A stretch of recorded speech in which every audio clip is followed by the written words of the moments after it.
Welcome to Privacy Effort YouTube channel. Today, we're plunging into a topic that's really been making headlines and sparking some pretty heated debates globally. The UK's Online Safety Act. Now, this isn't just about Britain. This legislation, well, it has implications for how you access information and potential privacy, really no matter where you are. On the surface, right, this act is positioned as this groundbreaking way to protect children online. But as we dig into it, you'll see the reality is, well, a lot more complex. It's raising some critical questions about privacy, free speech, even the future of the internet itself. So what we'll talk about today is to cut through that noise, look at the stated intentions versus the actual impacts, and maybe uncover some surprising connections behind the scenes. Let's unpack this legislation first. What is the UK Online Safety Act, the OSA, actually designed to do, at least according to its supporters? Right, so the UK government, they present the OSA basically as a new set of laws that protects children and adults online. The main aim, they say, is preventing kids from accessing harmful and age-inappropriate content and giving ways for, users and parents to report problems they see. Okay, so how does it actually propose to do that? Let's get into the nuts and bolts.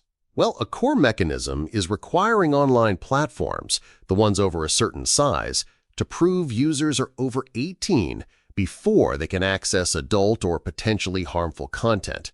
This means age verification.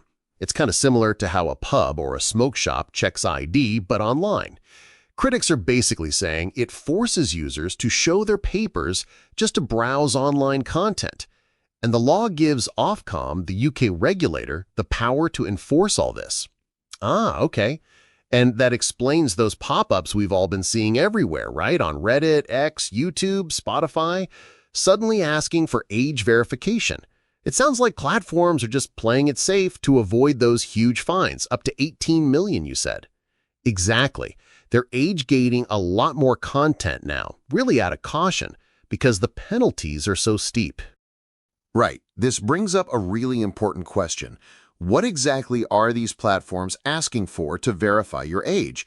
And crucially, where is that sensitive data going? Well, that's the worrying part. Often, verifying your age means providing things like a government-issued ID, a photo of your face, or even a biometric scan.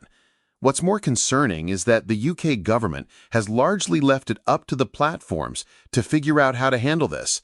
That means people are often handing over extremely private information to third-party websites, many of which are US-based companies, like one called Persona. And here's the kicker. They aren't covered by GDPR. Just to clarify, GDPR is the strict data protection law in the EU. So when you're dealing with companies outside that jurisdiction, the level of data protection might be very different and not necessarily in your favor. So what does this actually mean for personal privacy then? What's the big picture? Well, the insight here isn't just that anonymity is gone, though. That's huge. It's more subtle. This legislation kind of shifts the whole architecture of the internet, centralizing control over who you are online. Anonymity, goes completely out the door. Think about it. Companies like Google, they already track so much: searches, location, even if you're not logged in. Now, they'll know exactly who you are, tying your verified identity to all that data for their targeted ad networks. One source even threw out the possibility of, classic junk mail, but with AI-generated photos of them holding some product. Bit creepy. Wow. And the security risk. Oh, it's massive. It creates this huge cybersecurity risk. We've seen countless examples, as one source put it, of companies claiming to keep your data protected, easily getting hacked.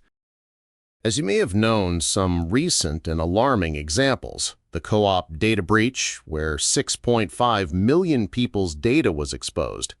The TAP League, which put 70,000 women's selfies, government IDs, and geolocations out in the open, and even a UK Ministry of Defense leak, which left tens of thousands fearing for their lives. The real fear is that your most private information, potentially even sexual information, could end up leaked online. That's a powerful argument against these systems. But even setting aside the privacy nightmare for a moment, there's another question worth asking. Is the law actually effective at protecting children as intended? That's another huge problem highlighted in all the reports I've studied. Just how ineffective the law seems to be at what it's supposedly trying to do. One report even bluntly put it, the least it could do is protect the children until their data is inevitably leaked. That's a pretty damning statement. And what's really striking is how quickly people are finding ways around these restrictions. VPN signups have surged thousands of % since the law came into effect, topping the download charts in the UK. Just to clarify, a VPN, virtual private network, hides your real location and identity online by routing your traffic through another server. It encrypts your traffic and masks your IP address from both your ISP and the websites you visit, so it's not surprising people are turning to them. As one source put it, the more governments try to restrict social media, the more young people will find ways to get around it. And users are indeed getting creative. Apparently, some Brits are even bypassing Discord's age verification through Death Stranding's photo mode, whatever that involves. Activists, too, have reportedly gone as far as generating mock IDs of local MPs to protest the act, though, of course, it's important to stress using fake IDs is illegal. So, given this surge in VPN use, what's the government actually saying? Well, it's a bit mixed. Initially, a UK official stated clearly that there are no plans to ban VPNs, but in the same breath, they also said the government would be looking very closely at VPN usage after the spike following the age verification rollout. In fact, Ofcom's own FAQs suggest that service providers should take steps to mitigate against, and certainly not promote, any circumvention techniques that are easily accessible to children. But the real question is, could they actually ban VPNs? According to experts, the answer is basically no. They argue that banning VPNs would be near impossible. It would simply push traffic underground, potentially creating a black market for VPNs. It would also force internet service providers to try to block legitimate encrypted traffic, which is a technical nightmare. And at the core of it, banning VPNs essentially means legislating against cybersecurity and privacy itself, an idea that feels completely counterintuitive. And then there's the issue of technical understanding among officials. One source even remarked that it feels like no one has a clue what they're doing in there. Some MPs were reportedly asking things as basic as, "Have you heard of a VPN?" during discussions.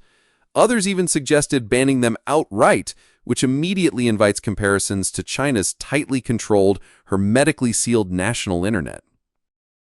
So we've covered the privacy issues and the questions about effectiveness. But beyond that, what's really crucial is how this act, supposedly about child safety, is actually impacting free speech and access to important information. This is a major concern raised in multiple reports. They show that the OSA is being used to block or restrict censored content that goes well beyond its original purpose. We're talking about things like discussions on immigration and even parliamentary debates. Wikipedia itself has openly challenged the characterization rules being applied. And it's not just adult content being affected. BBC Verify found that a wide range of material, including posts about the wars in Ukraine and Gaza, was being blocked for people who hadn't completed age verification. Experts warn that companies fearful of those huge fines are over-applying the law, stifling legitimate public debate, and shutting down content simply out of caution. And it gets even more concerning with the revelations about certain government units. Sources have described secretive Whitehall spy units and elite police squads being deployed specifically to target social media posts. Things like criticism of asylum seekers or signs of political unrest. One source even cited emails that allegedly revealed a plot to silence critics of migrant hotels. Now, that's just what the sources claim, but it certainly raises serious questions. As The Spectator put it, the act risks becoming a tool to control dissent, and that shifts the focus of the law in a very significant and troubling way. And this isn't just a UK bubble. The international reaction is telling. The US, for example, is reportedly watching the Online Safety Act with both interest and concern. Many there see it as a potential bureaucratic nightmare that could punish US companies with huge fines. In fact, there's even a lawyer said to be preparing a lawsuit against Ofcom in the US over the act. And then there's the UK's push for backdoors into encrypted messages, again framed around child safety. One source noted that even former US President Trump criticized that request, saying it sounded like something out of China, and that it made the UK look, in his words, even stupider. So the international skepticism is definitely there. And at this point, we've covered not just the immediate impacts at home, but also the global ripples this act is creating. But to really understand where this might be heading, we need to look under the hood a bit. Our sources point to some astonishing connections about where this act came from and how it evolved, hints of a deeper, more coordinated agenda. Take William Perrin, for example. He is described as the founder of Ofcom, the very regulator now enforcing the act. After leaving Ofcom, Perrin joined Carnegie UK, a trust fund with billions of dollars in investments. And here's the crucial detail. Carnegie UK has invested directly in biometric verification companies. Biometric verification, things like face scans and ID checks, are exactly what the law now encourages or even requires. The profound insight here, as our sources suggest, is that these worlds of regulation, legislation, and private investment, which on the surface look separate, may in fact be deeply interwoven. And it's not just about a potential conflict of interest. It goes deeper. It shows how the very framework of our digital lives can end up being shaped by people and organizations who also stand to profit financially from the solutions they promote. That blurs the line between serving the public good and pursuing private gain. To put it plainly, the person who founded Ofcom, helped shape this law, and then joined Carnegie UK is connected to a fund that invests in the very biometric technologies the law now effectively mandates. That looks a lot like a massive conflict of interest. According to the sources, William Perrin even wrote the Online Safety Act 3 months before it was voted on, while he was at Carnegie UK. The same Carnegie UK that is allegedly positioned to profit from the law he drafted. Carnegie UK reportedly distanced themselves just before the act passed, so legally the conflict might not be enough to overturn the law, but the connection is undeniable. But the timing of all this is incredibly close, and there's more. The Online Safety Act, which officially passed in 2023, apparently didn't even include mandatory age verification for websites at first. Those controversial elements like biometric face scans and the collection of people's IDs were only added later through amendments in February and May. One source pointed out that the Online Safety Act we're dealing with today is not the same law that Parliament initially voted on. It changed significantly after the fact. That's quite a revelation. The law people think was passed isn't really the law that's now being enforced. And what's even more worrying is that this pattern of shifting legislation seems to be spreading. Take YouTube as an example. They've introduced their own online verification system, initially aimed at the UK, but sources connected to management networks suggest this is going to be rolled out globally, even for creators outside the UK. In other words, a measure sparked by UK law is now spreading internationally. And all of this is unfolding within the same 8-week window as other major developments, like the so-called Roblox scandal. Ofcom reportedly conducted a feasibility study with Roblox, carried out by William Perrin himself, which then led to Roblox introducing age verification requirements. It's a complex web, as the sources lay it out, where regulation, corporate interests, and global platforms all seem to intersect. It really is a complex web. But bringing it back to ground level, what does all this actually mean for parents trying to navigate it and for the average internet user? Some sources argue that the government is focusing on molehills like online grooming risks while ignoring the mountains, such as physical grooming gangs operating offline. That's one perspective. And there's a strong call in some of the material for parents to, quote, step up to be a parent and stop voting for the government to do your parenting for you, because it's never going to work. In other words, more emphasis on direct parental responsibility rather than outsourcing it to legislation. Practical solutions are suggested, like setting up local block filters on your Wi-Fi router to control content at the network source. Others recommend a more low-tech approach, such as restricting smartphone access altogether for younger kids, maybe giving them simple flip phones instead of the latest iPhone 15 Pro Max. The idea is to limit that always-on internet exposure. Some parents are also turning to tools like Apple AirTags for location tracking, which keeps the control and the data in the parent's hands rather than handing it over to third-party verification companies.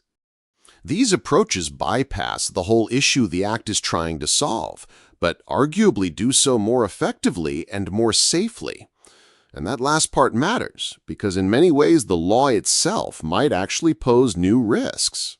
And that's the argument. The law could actually make kids less safe because it drastically increases the chances of them experiencing identity theft and data harvesting. Why? Because when they hit an age wall, many will turn to free VPNs to get around it. And those free VPNs have a notoriously bad track record when it comes to actually securing user data. It's the old saying in action: you get what you pay for, and often, with free services, the cost ends up being your privacy. Exactly. And the classic example people point to is Anavo, a free VPN app from 2012 that Facebook acquired. It turned out Facebook was rerouting all of the user activity through their own servers, not just for targeted ads, but to actively spy on competitors like Snapchat. They use the data to figure out competitor features and essentially to steal their intellectual property. It's a stark reminder that free VPNs can be really risky. Very much so. And it's important to remember, the Act isn't just about privacy or safety. It's also about business. UK companies trying to reach internet users at home could suddenly find it much harder if large numbers of potential customers are pinging servers from different countries through VPNs. That shift doesn't just complicate targeting, it could have a real economic impact. It means way fewer people to market to directly within the UK digital space. And this isn't just a UK phenomenon. It's spreading. Sources are clear on that. Similar kinds of acts are already taking shape in Australia and Canada, and apparently Norway is considering it too. In the US, some states are also moving toward implementing this kind of legislation. So the overall message from the sources is pretty stark. It's probably coming to your country soon. Right. So given all of this, the privacy risks, the effectiveness questions, the potential spread, what practical things can you, my friends, actually do to protect your privacy and just navigate this changing online world? Let me share some practical tips from my research. First, practice basic digital hygiene. Don't give your real name or phone number to websites you don't fully trust. For non-critical signups, use random information. And whenever possible, use anonymous or privacy-focused email providers like ProtonMail. or take advantage of features like iCloud's disposable email address generator. Another key step, always use an ad blocker. Something like AdGuard doesn't just remove annoying ads, it can also block malicious software hidden in them. Plus, it protects you from misleading sponsored search results, which worryingly even Google may sometimes accept from scam websites. You really need to be careful what you click. Some sources even suggest using AI tools like ChatGPT for search, since they may provide less commercially driven results compared to traditional search engines. When it comes to account security, avoid using SMS or email for two-factor authentication. 2FA itself is essential, but SMS and email are vulnerable to spoofing and hacks. Instead, use authenticator apps like Google Authy or Apple's built-in system. They're much more secure. And finally, VPNs. We've already covered the risks of free VPNs. Yes, VPNs encrypt your traffic, route it through other countries, and mask your IP address from your ISP and websites. But free ones often come with significant risks, as the Anavo example showed. If you use one, stick to a paid, reputable VPN service with a strong record on privacy and security. And always do your research first. So yes, this all reveals just how complex the challenge to online freedom really is. It may be driven by the stated and perhaps even genuine aim of child protection, but it's weighed down with questions of privacy invasion, potential censorship, and practical ineffectiveness. From the questionable origins and possible conflicts of interest, to the surprising ways people are already getting around it, and even the real possibility of a global spread, the implications are vast. It highlights the ongoing tension, that constant balancing act between security and freedom in our digital lives, and how even good intentions can lead to deeply complicated unintended consequences.